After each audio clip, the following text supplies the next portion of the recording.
direct de la Japan Touch Arrow Geek Touch. N'oubliez pas que vous pouvez nous retrouver sur YouTube, sur la chaîne Asie Expo TV. On commence ce matin la première table ronde avec nos invités Christian Bride. Bonjour Christian. Bonjour Caroline. Et Alexis Trappé. Bonjour Alexis. Bonjour Caroline. Donc on va parler ensemble de la high-tech et la robotique et la place de la high-tech dans la geek culture, puisque finalement vous donnez vie à quelque part un peu de science-fiction en fait. De la science-fiction qui devient réelle tous les jours. Absolument. Donc on va commencer par vous présenter un petit peu, puisque donc vous Christian, vous êtes de la Société lyonnaise des inventeurs. Tout à fait, c'est la plus ancienne association d'inventeurs de France, créée en 1894 par les Frères Lumière. J'étais pas là, je précise. Et donc aujourd'hui, on accompagne les inventeurs du début à la fin, c'est-à-dire de leur idée jusqu'à la liaison avec une PME éventuellement, si c'est valable. Donc concrétiser vraiment les projets un peu fous. On essaye d'aller jusqu'au bout. On a créé une commission communication, c'est pour ça que nous sommes à la Geek Touch. Et nous avons créé une commission aussi PME Innovation, parce que l'inventeur français, il est perdu dans une jungle qui vaut bien les jungles birmanes. Et vous Alexis, vous êtes de la robotique des ingénieurs de Roanne. Alors c'est ça, moi je suis étudiant à l'école d'ingénieurs de Polytech Lyon. Je suis en système industriel et robotique. Un petit peu plus près le micro, c'est possible. Je suis en système industriel et robotique et dans cette filière, on a l'occasion de faire partie d'une association de robotique, donc le RIR, qui a pour objectif d'emmener au moins chaque année un robot à la Coupe de France de robotique. Ben, on va en reparler un petit peu. Oui. Et j'ai oublié justement un détail, c'est qu'on accueille même maintenant des étudiants qui sont sous statut étudiants-ingénieurs ou étudiants-créateurs d'entreprise et qui nous rejoignent à les inventeurs pour breveter ce qu'ils sont en train de faire. Et justement, comment ça se passe pour vous donc, dans la Société lyonnaise des inventeurs? Comment est-ce qu'on peut venir avec son projet? Comment est-ce qu'on vous rencontre? Alors, nous sommes au double mixte, en plein milieu de la fac de la Doua, 3e étage. Les gens prennent rendez-vous. Nous avons une permanence le lundi après-midi à partir de 14h. Nous recevons les inventeurs à raison de 45 à 50 minutes chacun. Qu'ils aient déjà déposé un brevet, pas déposé de brevet, juste une idée. Et on leur donne une méthode de travail. Parce que créer un brevet, c'est une bonne chose, mais il faut créer quelque chose de sérieux. Nous avons aussi des prestataires, des conseillers en propriété industrielle qui travaillent avec nous. Notre secrétaire général est un avocat à la retraite. Donc on couvre absolument tout le champ. Et dans le cadre donc, de ce développement de brevet, après les gens passent à un autre stade lorsqu'ils ont leur brevet. On les reçoit à la commission PME Innovation s'ils le veulent. Nous avons un adhérent, M. Butin, qui vient de créer une bêche automatique. Le problème, il faut la faire fabriquer maintenant, il ne va pas la faire tout le temps dans son garage. Et oui. Donc on va jusqu'au bout, on va jusqu'aux entreprises. Et pour les étudiants, c'est le même circuit, hormis qu'on s'adapte, on est obligé de s'adapter au monde étudiant, comme on est obligé de s'adapter à l'inventeur, je dirais, de base. Voilà. D'accord. Et vous alors, au RIR, comment est-ce qu'on intègre cette association étudiante? Alors pour l'intégrer, il suffit juste de rentrer dans l'école. Donc c'est une école qui s'obtient par concours quand on vient de classe préparatoire. Pour les diplômes de DUT, il suffit juste de passer un entretien. Donc à partir de là, une fois qu'on a intégré la filière, chaque étudiant est libre d'accepter ou non de faire partie de l'association. Rien n'est obligatoire et puis c'est un hobby, ça permet aux gens qui sont sur Roanne, parce qu'on est sur Roanne évidemment, donc il y a peut-être moins de choses à faire que sur Lyon, de trouver un peu un passe-temps et de s'amuser un peu à créer quelque chose de concret quoi, pour une fois. Et vous, il me semble, Alexis, que vous êtes dans l'équipe technique au niveau mécanique, c'est ça? C'est ça. Alors, quel est votre rôle exactement? Alors, cette année, je suis aussi président de l'association, donc c'est-à-dire que je fais tout ce qui est papier, j'essaie d'emmener donc, toutes les équipes à la Coupe de France, donc ici tout niveau logistique. Et étant donné que je suis en 4e année,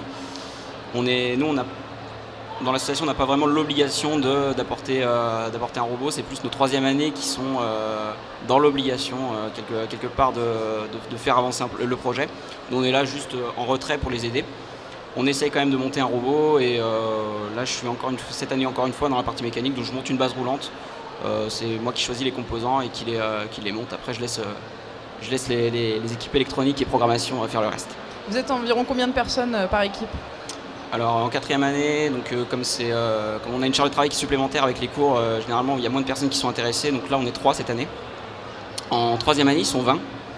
Donc il faut aussi savoir que notre filière est en expansion au niveau des étudiants, c'est-à-dire qu'il y a 3 ans ils étaient 10, l'année dernière on était 20, cette année ils sont 35. L'objectif c'est d'essayer d'arriver à 50, donc typiquement on peut avoir jusqu'à 50 personnes présents dans l'association pour bosser dessus. Donc vous sentez que la robotique est de plus en plus populaire, que c'est quelque chose qui commence à intéresser de plus en plus de monde?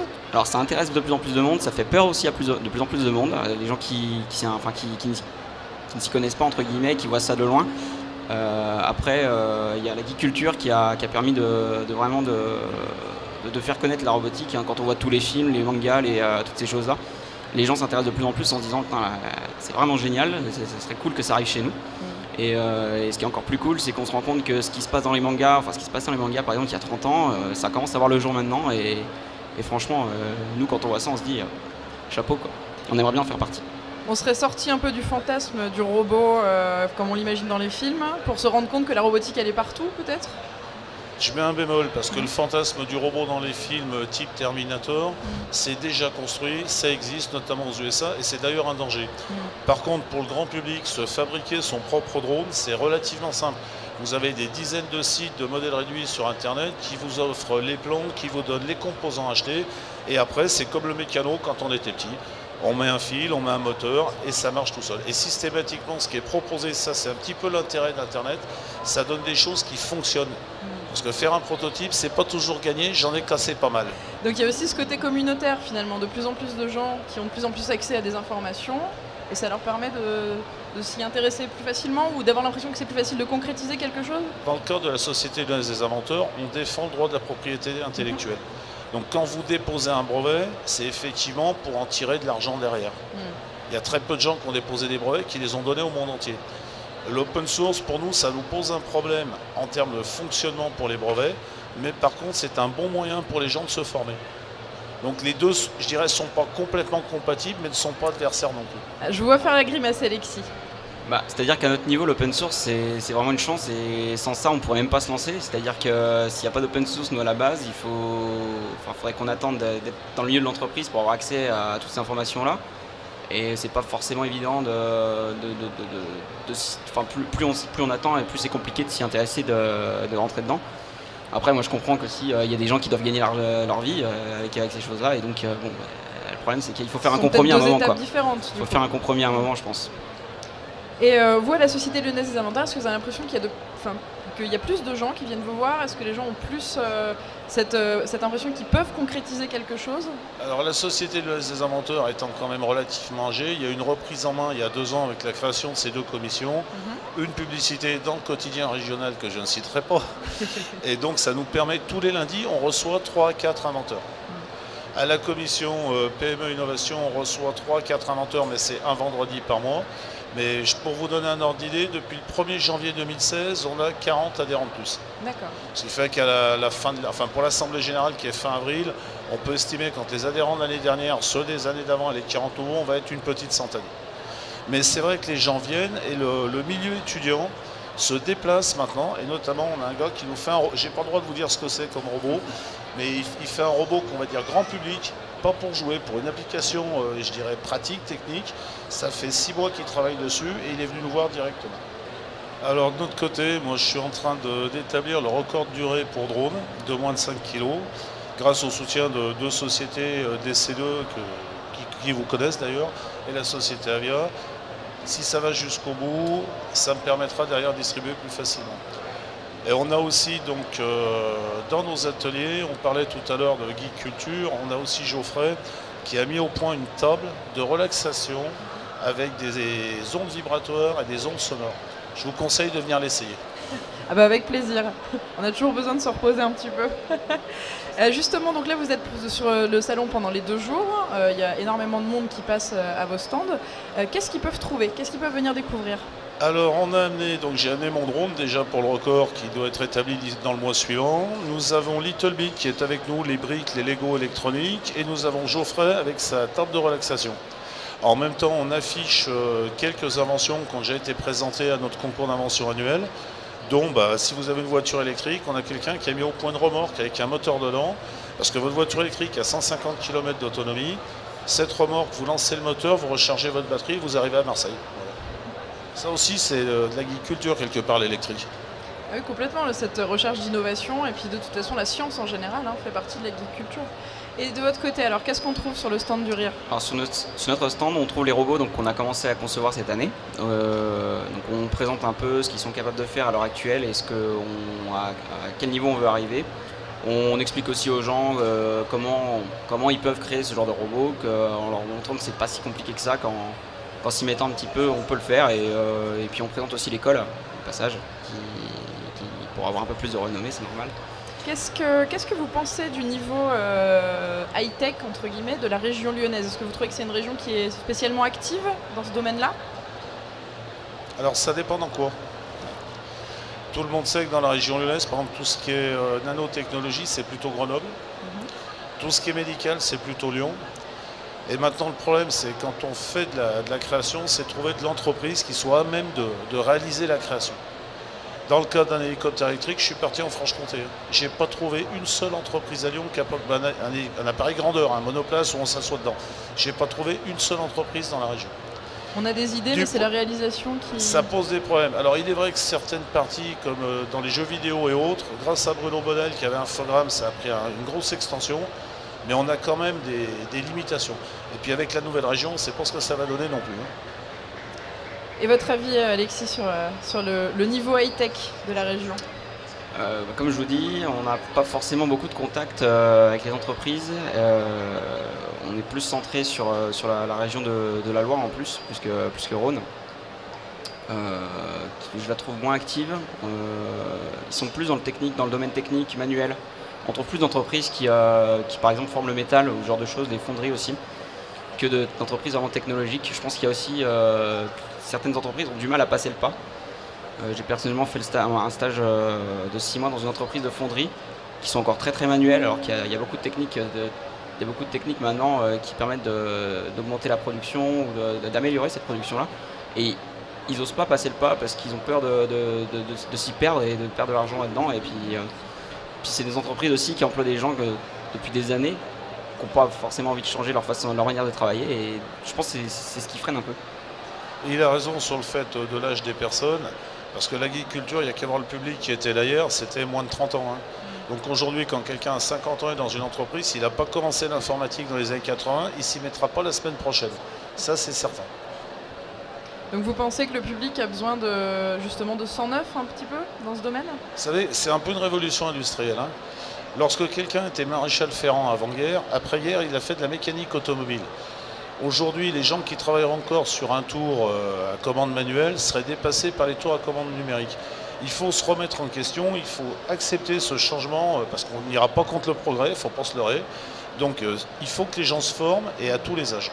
Donc vous êtes vous-même des acteurs de cette évolution et de cette avancée? Depuis 1983, j'ai créé une dizaine de programmes informatiques, une trentaine de brevets, une vingtaine de modèles déposés. Et ça m'a forcé à me tenir au courant de ce qui se passait dans l'informatique, à apprendre l'impression 3D il y a 6 mois de ça, et ainsi de suite. En sachant que maintenant, je prends des prestataires aussi assez souvent. Ça fait rêver un tel parcours. J'espère avoir le même. Bien plaisir.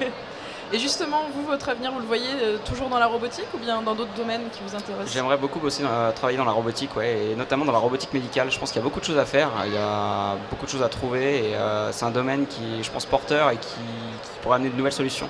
Alors c'est un domaine qu'on ne connaît pas forcément, vous pouvez nous en dire un peu quelques mots? Oui.